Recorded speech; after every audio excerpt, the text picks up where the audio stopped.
8 दिवस कुठे गेले माहीतच पडलं नाही आणि खरंच उपचारपेक्षा पण मी सांगते मला माहेरी आल्याचा जास्त आनंद झालाय आणि एवढं मनसोक्त सगळ्या भावा बहिणींबरोबर मी एन्जॉय केलंय की विसरू शकण्यासारखं काहीच नाही आहे त्यामध्ये. उपचार मी खूप घेतलेत, मी पण निसर्ग उपचार खूप केलेत. आर्ट ऑफ लिव्हिंग मॅडमने सांगितलं ते पण केलेलं आहे, मला त्याची आवड आहे सांगायची.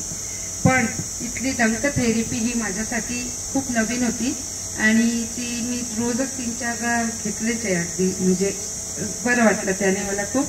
आणि याचं उपचाराचं सांगायचं तर मला व्हेरिकोस व्हेनची प्रॉब्लेम आहे आणि ओबेसिटीची. तर मला बसता यायला लागलं थोडं, ते माझा थोडासा नसा उघडले की थोडंसं मी बसू शकते, जास्त नाही पण असं मी बसतच नव्हती आधी, तर ते बसायला लागली, ते छान वाटलं.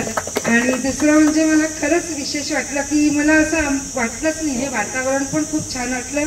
एवढ्या ठिकाणी निसर्गोपचारात गेली पण हे जे मोकळं वातावरण आहे आणि भाऊ म्हणजे खरंच वहिनी भाऊ त्यांना म्हणजे अक्षरशः मोड ते बोलले की आज माझं दुखते, तरीही वहिनीला म्हटलं वहिनी मला लावून द्या, मला लावता येणार नाही. आणि त्यांनी खरंच केलं असं वाटत होतं. आपण आपल्या म्हणजे हक्काने बोलत होतो वहिनीला भाऊला, हे पाहिजे ते पाहिजे. आणि त्यांनी खूप असं म्हणजे सगळं छान केलं आमचं, असं वाटतच नव्हतं की माहेरी आल्यासारखंच वाटलं आणि खूप आनंद घेतला. यावेळेस मी मम्मीला तेच बोलली, मी कल्याणला नाही आली माहेरी तरी इथे माहेरी येऊन गेली.